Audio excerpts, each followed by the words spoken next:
जो शिक्षा मित्रों के समाधान की बात करेगी, शिक्षा मित्र पुनः समायोजन की बात करेगी, उसी पार्टी को पूरा शिक्षा मित्र समुदाय संगठन उसको सपोर्ट करेगा। अगर एक सदस्य सिर्फ 20 वोटों को भी डाइवर्ट करता है, जिस पार्टी को शिक्षा मित्र समर्थन करते हैं, अगर उस पार्टी की तरफ डाइवर्ट करता है, तो शिक्षा मित्र उत्तर प्रदेश में जिसको चाहे उसकी सरकार बनाने की क्षमता रखता है। आचार संहिता जब लग जाएगी तो शिक्षा मित्र भी विवश होगा किसी और पार्टी से बात करने के लिए। 10,000 रुपये मानदेय मिलता है और वह मानदेय भी अगर समय से ना मिले तो किस तरह से शिक्षा मित्र अपने परिवारों का भरण पोषण करेंगे। मुख्यमंत्री जी कहा करते थे कि जो भी जिसकी मृत्यु होती है उसको मुआवजा दिया जाए। आज भी शिक्षा मित्र को 1 रुपये का भी मुआवजा नहीं दिया गया। नमस्कार, मेरा नाम है अभिनव रस्तोगी और आप देख रहे हैं द लीडर हिंदी। वैसे तो उत्तर प्रदेश सरकार जो है वो ये लगातार दावा करते आ रही है कि वह जो है अपनी जनता का पूरी तरीके से ख्याल रख रही है, लेकिन इस दौरान शिक्षा मित्र बराबर जो है वो अपनी समस्याओं को लेकर मुखर होते आ रहे हैं। सड़कों पर उतर के लगातार धरना प्रदर्शन कर रहे हैं। उनका ये आरोप है कि सरकार उनकी बातों को नहीं सुन रही है। हमारे साथ यहाँ मौजूद हैं सूरज मौर्य जी, जो लगातार जो है वो शिक्षा मित्रों की जो मांगों को जो है सोशल मीडिया पे उठाते आ रहे हैं। तो सूरज जी, आपका बहुत बहुत स्वागत है हमारे स्टूडियो में।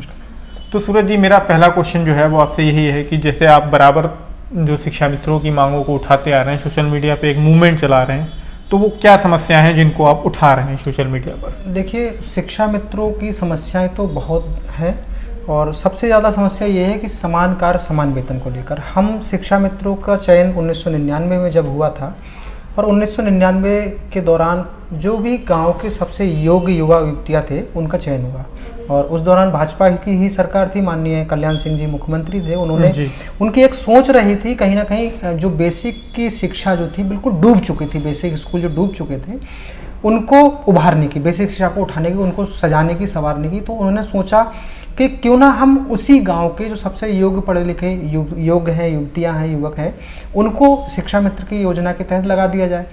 और इस दौरान उन जो सबसे गांव के सबसे टॉप मेरिट के लोग थे उनको शिक्षा मित्र बना दिया गया। शिक्षा मित्र के दौरान उन्होंने बेसिक शिक्षा को सजाया, संवारा। सरकार बदलती गई और शिक्षा मित्रों का मानदेय 1850 से कभी 2300, 2400, 2800, 3500 होता रहा। धीरे धीरे अखिलेश सरकार के दौरान इन्हीं शिक्षा मित्रों का, जो शिक्षा मित्र बीटीसी पास हो गए थे और ग्रेजुएट थे, उन शिक्षा मित्रों को सहायक अध्यापक के रूप में समायोजित कर दिया गया था। आपको याद होगा 25 जुलाई 2017 को माननीय सुप्रीम कोर्ट के द्वारा हम लोगों का समायोजन निरस्त कर दिया गया जी। और निरस्त करने के बाद हम शिक्षा मित्र पुनः जो है सहायक अध्यापक से, जिनको शिक्षा मित्रों को 40,000 वेतनमान मिला करता था, वो पुनः शिक्षा मित्र के रूप में आ गए और अब शिक्षा मित्रों को 10,000 रुपये मानदेय मिलता है। आपको बता दूं 10,000 रुपये मात्र मानदेय मिलता है और वह मानदेय भी शिक्षा मित्रों को समय से नहीं मिलता। जिला है एक फैजाबाद, वहाँ की आपको मैं बात बताऊं, वहाँ 300 शिक्षा मित्र ऐसे हैं जो बेसिक शिक्षा परिषद के अंतर्गत लगे हुए हैं जी। शिक्षा मित्र 2 योजना के तहत लगे हैं, बेसिक शिक्षा परिषद से लगे हैं और सर्व शिक्षा अभियान से लगे हैं। जो बेसिक शिक्षा परिषद से 300 शिक्षा मित्र हैं, उनका मई माह का मानदेय अब जाके अगस्त 2021 में 2 दिन पहले उनके खातों में मतलब उनके जो वेतन जो है वो करीब 2 महीने बाद, मई का मिला है। अब 10,000 रुपये मानदेय मिलता है और वह मानदेय भी अगर समय से ना मिले तो किस तरह से शिक्षा मित्र अपने परिवारों का भरण पोषण करेंगे। दूसरी बात यह है, समस्या ये है कि जो शिक्षा मित्रों को 10,000 मानदेय मिलता है वो 11 महीने का मानदेय मिलता है। मैं पूछना चाहता हूँ उन अधिकारियों से और सरकार के बेसिक शिक्षा मंत्री जी से कि क्या शिक्षा मित्र जून के महीने में उनका परिवार भरण पोषण नहीं करता या रोटी नहीं खाता या उनके परिवार को वेतन की ज़रूरत, मानदेय की ज़रूरत नहीं है? आखिर शिक्षा मित्रों को जून महीने का मानदेय क्यों नहीं दिया जाता? शिक्षा मित्रों के लिए कोई मेडिकल लीव नहीं है। अगर शिक्षा मित्र बीमार पड़ जाए तो उसको जो एक छुट्टी मिलती है वही मिलेगी, इसके अलावा कोई सुविधा नहीं है। तो हमारी मांग ये है, मतलब ये एक छुट्टी मंथली या मंथली एक छुट्टी है। अब जाके 1999 से शिक्षा मित्र लगे हुए हैं, अब जाके 2 अगस्त 2021 को एक शासनादेश अभी जारी हुआ है, उसमें कहा गया है कि अब शिक्षा मित्र या तो कभी भी, चाहे महीने में 1 महीने में 1 ले या 1 महीने में 11 ले, छुट्टियां उनको अनुमति मिलेगी, अब मिलेगी। लेकिन बात यह है कि शिक्षा मित्र बीमार नहीं पड़ते। अगर वो बीमार पड़ जाएं 1 से 10 दिन या 20 दिन या 1 महीने अगर मेडिकल लीव लेनी पड़ जाए तो उनको उतने दिन का मानदेय नहीं मिलेगा। अगर मानदेय कम मिलता है, मतलब छुट्टी लेने पे जो उसका पैसा है वो मानदेय से कटा है, सुविधाएं तो कम से कम एक शिक्षक के बराबर मिलती रहे। दूसरी हमारी मांग ये है, जब हम समायोजन सुप्रीम कोर्ट से निरस्त हुआ, सरकार लगातार हम लोगों को कहती रही कि हम तुम्हारे साथ हैं, हम शिक्षा मित्रों के साथ हैं। और जिस समय चुनाव नहीं हुआ था उस समय माननीय मुख्यमंत्री जो योगी आदित्यनाथ जी हैं उस समय सांसद गोरखपुर हुआ करते थे। हमारे धरनों के दौरान उन्होंने शिक्षा मित्रों की तारीफ करते हुए कहा था कि शिक्षा मित्रों ने बेसिक शिक्षा को सजाया है, संवारा है, शिक्षा मित्र अपने धरने को तेज दें, धार दें। और आज जब स्वयं मुख्यमंत्री हैं, चुनाव के दौरान भाजपा सरकार ने संकल्प पत्र जारी किया कि शिक्षा मित्रों की समस्या का 3 महीने में न्यायोचित समाधान कर देंगे। 25 जुलाई 2017 को समायोजन निरस्त हो जाता है, लेकिन अब तक हम लगातार मांग करते रहे हैं और अब तक शिक्षा मित्रों का कोई समाधान नहीं किया। मांग करते करते मानसिक अवसाद, मानसिक तनाव या हार्ट अटैक से 5000 से ज़्यादा शिक्षा मित्र असमय ही काल के काल में समा गए। मुख्यमंत्री जी कहा करते थे कि जो भी जिसकी मृत्यु होती है उसको मुआवजा दिया जाए। आज भी शिक्षा मित्र को 1 रुपये का भी मुआवजा नहीं दिया गया, किसी भी शिक्षा मित्र को। जो शिक्षा मित्र आज नहीं है, ना तो उनके परिवार को कोई मदद की गई, ना उनके परिवार से किसी को नौकरी दी उनको गई। सरकार की ओर से कोई भी आर्थिक सहायता नहीं दी जा रही। हम यही हमारी ये मांग है, जैसे सुप्रीम कोर्ट ने समायोजन निरस्त कर दिया, लेकिन बहुत सारे रास्ते हैं। माननीय मुख्यमंत्री जी खुद कहा करते थे जब सांसद थे कि बहुत से रास्ते हैं जो निकाले जाएंगे और हमारी सरकार आएगी, हम ये करेंगे, ये रास्ता निकालेंगे। आज वो रास्ते कहाँ हैं जो अखिलेश सरकार के दौरान मुख्यमंत्री जी बताया करते थे? वो रास्ते कहाँ हैं? उन रास्तों के द्वारा हम शिक्षा मित्रों का समायोजन क्यों नहीं किया जा रहा है? दूसरी चीज़ ये है, माननीय न्यायालय के द्वारा ही एक आदेश जारी हुआ है समान कार्य समान वेतन का। हमारी मांग है अगर समायोजित नहीं किया जा सकता तो समान कार्य, क्योंकि हम उन्हीं स्कूलों में, जिन स्कूलों में 40,000 मिलते थे, सहायक अध्यापक बनने के बाद पढ़ाया करते थे, उन्हीं स्कूलों में आज भी हम पढ़ा रहे हैं और उन्हीं बच्चों को पढ़ा रहे हैं। तो फिर आज हमें 10,000 मानदेय क्यों दिया जा रहा है? समान कार्य का समान वेतन क्यों नहीं दिया जा रहा? ये हमारी मांग है। अच्छा सूरज जी, जैसे कि अभी आप बता रहे हैं कि जब पहले ये जो सरकार बनी है बीजेपी की, इस समय मौजूदा सरकार है, इससे पहले जब अखिलेश सरकार थी, तो क्योंकि जब योगी आदित्यनाथ जी गोरखपुर के सांसद हुआ करते थे, तब वो बराबर इस चीज़ का आप लोगों की जो मांग थी उसका समर्थन करते आते थे। मगर मुख्यमंत्री बनने के बाद जी उन्हीं मांगों को जो है वो शायद मान नहीं रहे हैं। यही आपका जो मेन जो धरना प्रदर्शन की जो मेन वजह है वो यही है। क्या सूरज जी, अब क्योंकि सरकार जैसे आप बता रहे हैं आपकी मांगे नहीं मान रही है और अगले 6 महीने बाद जो है वो चुनाव होने वाले हैं, तो इसको लेके आप लोगों की क्या मतलब रणनीति है?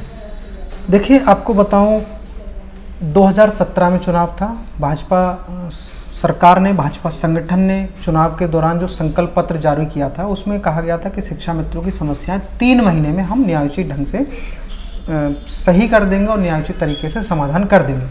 आज पूरे 5 साल लगभग होने को हैं, 4 साल बीत चुके हैं, 4.5 साल लगभग हो चुके हैं और शिक्षा मित्रों की समस्या ज्यों की त्यों है। शिक्षा मित्र 5000 शिक्षा मर भी गए, उसके बावजूद भी सरकार की तरफ से एक भी शिक्षा मित्रों के प्रति बयान नहीं आया। हम वर्तमान में जो भी सरकार और शिक्षा मित्रों के बीच की कड़ी है, जैसे अयोध्या में हनुमानगढ़ी के महंत श्री राजू दास जी, उन्होंने सरकार और शिक्षा मित्रों के बीच की कड़ी बनने का काम किया और हमारी बात सरकार तक पहुंचा रहे हैं। मतलब वो आप लोगों के बीच में एक सेतु की तरह काम कर रहे हैं और उन्होंने कहा है कि चुनाव से पहले हम शिक्षा मित्रों का स्थायी समाधान कराएंगे, या तो समायोजन होगा या पुनः कोई समान कार्य समान वेतन जैसा कुछ होगा। समायोजन जब निरस्त हुआ था तो हाई पावर कमेटी बनाई गई थी जिसके अध्यक्ष दिनेश चंद्र शर्मा जी थे। उन्होंने भी अपनी रिपोर्ट दी, क्या दी आज तक नहीं बताई गई, जबकि कहा गया था 3 महीने में ही हाई पावर कमेटी अपनी रिपोर्ट देगी और शिक्षा मित्रों पर लागू कर दी जाएगी। हम ये चाहते हैं कि या तो वो हाई पावर कमेटी हमें बताएं क्या रिपोर्ट है, उसकी पता तो चले कि शिक्षा मित्रों को जो धरने को शांत करने के लिए हाई पावर कमेटी बनाई गई वो क्या है, बनाई गई या नहीं गई, या सिर्फ शिक्षा मित्रों के साथ झूठ बोलकर शिक्षा मित्रों को चला गया।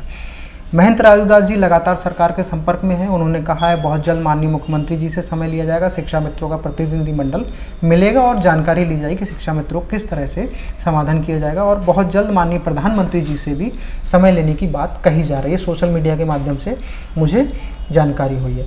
अब बात करते हैं आने वाले चुनाव में।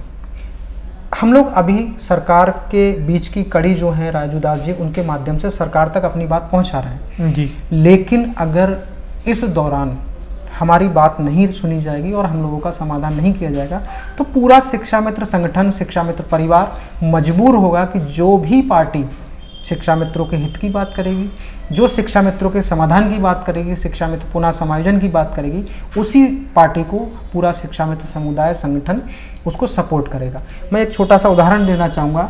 उत्तर प्रदेश में 1,72,000 शिक्षा मित्र और प्रत्येक व्यक्ति के परिवार में 10 सदस्य हैं। अगर 10 सदस्य भी हैं तो लगभग 17 लाख उनके परिवार के सदस्य होते हैं। इतने उत्तर प्रदेश में बूथ नहीं है। अगर एक सदस्य सिर्फ 20 वोटों को भी डाइवर्ट करता है, जिस पार्टी को शिक्षा मित्र समर्थन करते हैं, अगर उस पार्टी की तरफ डाइवर्ट करता है तो शिक्षा मित्र उत्तर प्रदेश में जिसको चाहे उसकी सरकार बनाने की क्षमता रखता है। ये मेरी सरकार को चेतावनी भी है और सुझाव भी है कि जल्द से जल्द जो भी शिक्षा मित्रों से वादे किए हैं वो पूरे करे सरकार, अन्यथा की स्थिति में शिक्षा मित्र संगठन मजबूर होगा किसी और पार्टी का समर्थन। मतलब आपका सीधे तौर पे मतलब जो है वो ये कहना है कि शिक्षा मित्र जो है वो अब पूरी तरीके से जो है मतलब सरकार की ओर इस ओर से देख रहे हैं कि या तो हमारी समस्याओं को समाधान कीजिए, नहीं तो फिर हम कोई और विकल्प ढूंढने की ओर बढ़ते हैं।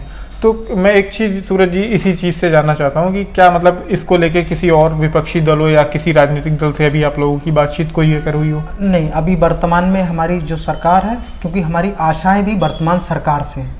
हमारे राजा हैं योगी आदित्यनाथ जी, उनसे हमारा राजू दास जी के माध्यम से और सीधे सीधे हमारा संपर्क है और बात चल रही है उनसे। मतलब बात चल रही है, अगर हमें पूरा भरोसा नहीं होती है तब आप फिर दूसरे मुख्यमंत्री जी द्वारा पूरा भरोसा दिया गया कि आगामी 2 से 3 महीने में शिक्षा मित्रों का बहुत अच्छा भविष्य होने जा रहा है। कल एक अखबार की कटिंग भी आई थी कि उन्होंने मुख्यमंत्री जी का बयान उसमें छपा था, मैंने देखा था, पढ़ा था। उन्होंने मुख्यमंत्री जी ने कहा है कि हम सहायक अध्यापक नहीं, लेकिन काफ़ी हद तक सहायक अध्यापक जैसा हम एक मानदेय और शिक्षा मित्रों के लिए और व्यवस्थाएं लागू करने जा रहे हैं।